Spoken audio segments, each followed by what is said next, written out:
न नौकरी मिलेगी ना रोजगार मिलेगा, जाओगे कुंभ में तो पुष्पहार मिलेगा, कंबल तुम्हें मिलेंगे और बच्चों को टॉफियां, कंबल तुम्हें मिलेंगे और बच्चों को टॉफियां, तुम भ्रम में जी रहे हो कि अधिकार मिलेगा।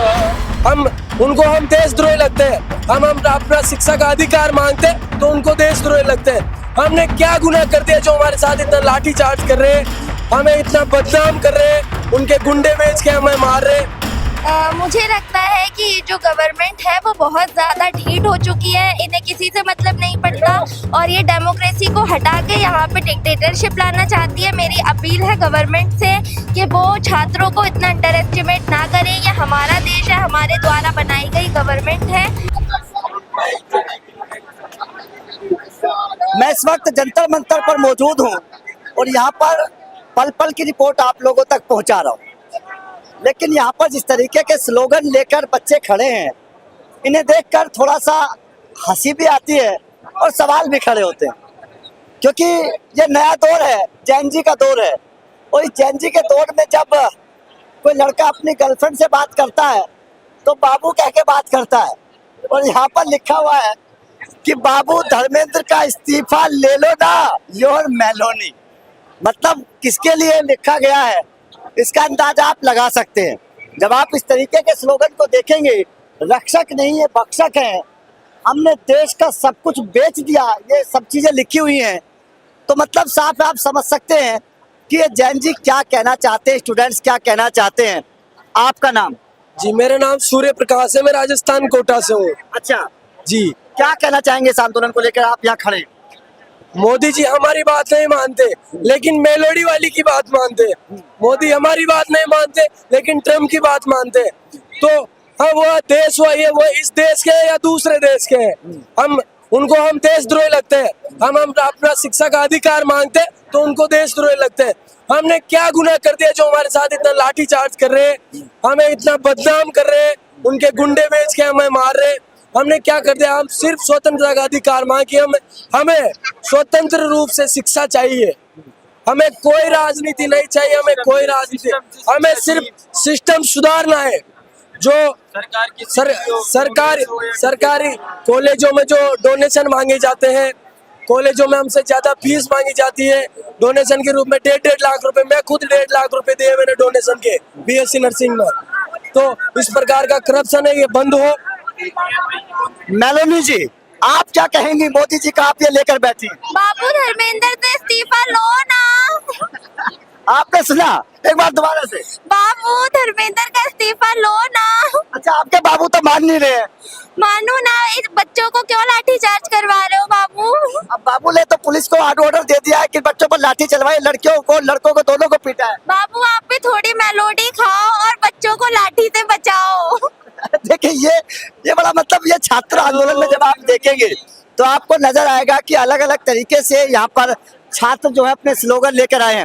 आपने भी लिखा है रक्षक नहीं भक्षक हैं, क्या कहें? ये रक्षक नहीं भक्षक है जो स्टूडेंटों को पेपर लाठी चार्ज करवा रहे हैं।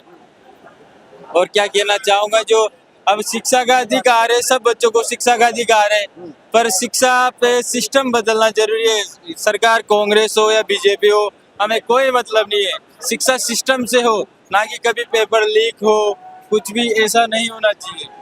अच्छा, एक बात बताइए, अब मोदी जी ने ट्वीट किया है कि हम छात्रों की बात को मानेंगे, उनको अधिकार दिलाएंगे। अब आपको क्या लगता है कि मोदी जी क्या छात्रों की बात को, उनके इंसाफ को दिलाएंगे? मुझे लगता है कि ये जो गवर्नमेंट है वो बहुत ज़्यादा ढीठ हो चुकी है, इन्हें किसी से मतलब नहीं पड़ता और ये डेमोक्रेसी को हटा के यहाँ पे डिक्टेटरशिप लाना चाहती है। मेरी अपील है गवर्नमेंट से कि वो छात्रों को इतना अंडर एस्टिमेट ना करें। ये हमारा देश है, हमारे द्वारा बनाई गई गवर्नमेंट है और यहाँ इस पर हमारा हक है कि हम प्रोटेस्ट करें। लाठीचार्ज कराना और टीयर गैस छोड़ना इज नॉट अ थिंग जो स्टूडेंट्स के साथ किया जाना चाहिए। अच्छा, एक बात बताइए, जिस तरीके से पेपर लीक होता है, आप भी स्टूडेंट हैं, आप सब चीजों को महसूस करते हैं, कितना मतलब दिल में कितना दर्द होता है स्टूडेंट के जब कोई पेपर लीक इस तरीके से होता है?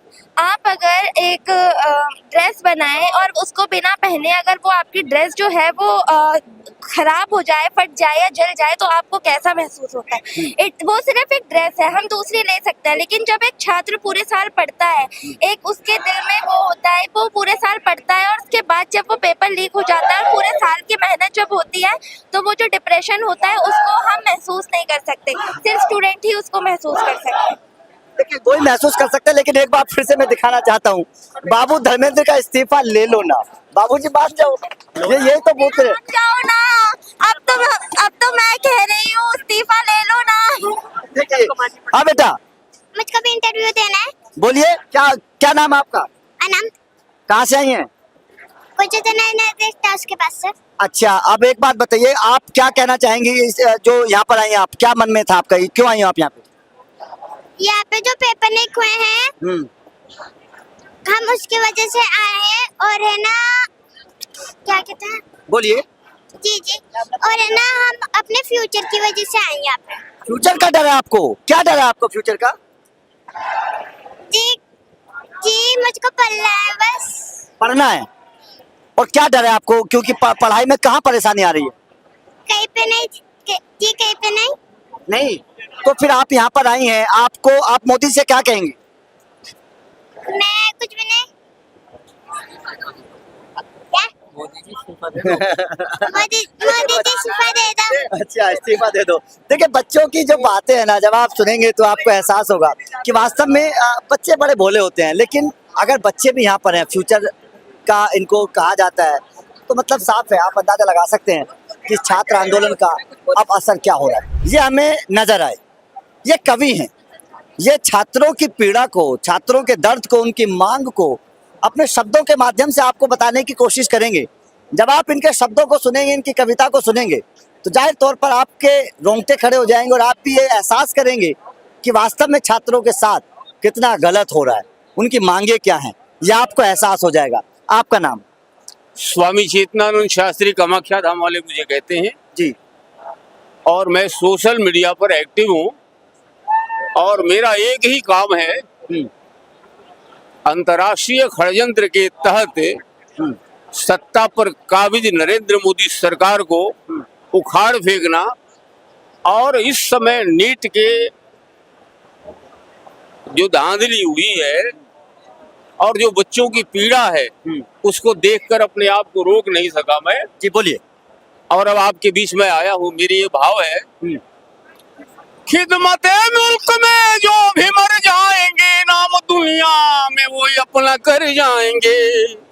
लो सभी को गले से लगा भाइयों, वरना ये लाल गैरों के घर जाएंगे।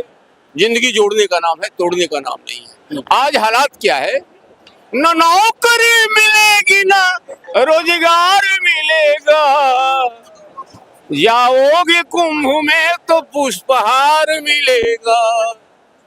कंबल तुम्हें मिलेंगे और बच्चों को टॉफियां, कंबल तुम्हें मिलेंगे और बच्चों को टॉफियां, तुम भ्रम में जी रहे हो कि अधिकार मिलेगा। और आखिरी बंद है, कुछ दिन में अपने देश में ये झांकियां मिलेंगी, पैरों को काट करके बैसाखियां मिलेंगी। रोओगे इनके सामने और गिड़गिड़ाओगे, दो वक्त के राशन के लिए तरस जाओगे। लड़ने को धर्म के लिए हथियार मिलेगा, न नौकरी मिलेगी न रोजगार मिलेगा, न नौकरी मिलेगी न रोजगार मिलेगा। और हमारे बच्चे हैं, हमारा पूरा जीवन धरना प्रदर्शन और जेल में निकला है। किसी जमाने में मुलायम सिंह यादव मेरे मित्र हुआ करते थे, और मसूरी से लेके बलिया तक हमारा जीवन जो है वो धरना प्रदर्शन और जेल में निकला है। मलाई कोई और खाया है, मैं आज भी वैसे ही हूँ जैसे आज से 40 साल पहले था। मेरी कोशिश ये है, सरकार बदलना जरूरी तो है, लेकिन सरकार बदलने से भी जरूरी है सिस्टम को बदलना।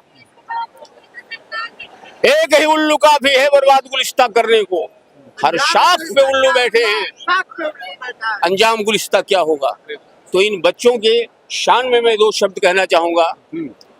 तुषार में चलेंगे तूफान में अड़ेंगे, ये देश के हैं युवा, कुछ करके ही रहेंगे, कुछ करके ही रहेंगे। चाहे उमड़ के आए विपत्तियों का बादल, अकड़ के देख लेंगे नहीं कभी के कायर। हम एक हो चलेंगे, पीछे नहीं हटेंगे, इन देशद्रोहियों को कुचल के ही रहेंगे, कुचल के ही रहेंगे। और आखिरी बंद है, विकास मार्ग पर जो डालेगा कोई रोड़ा, तो आज वे समझ ले कि हड्डियों को तोड़ा। संकल्प ले चुके जो पूरा उसे करेंगे, इन देशद्रोहियों को कुचल के ही रहेंगे, कुचल के।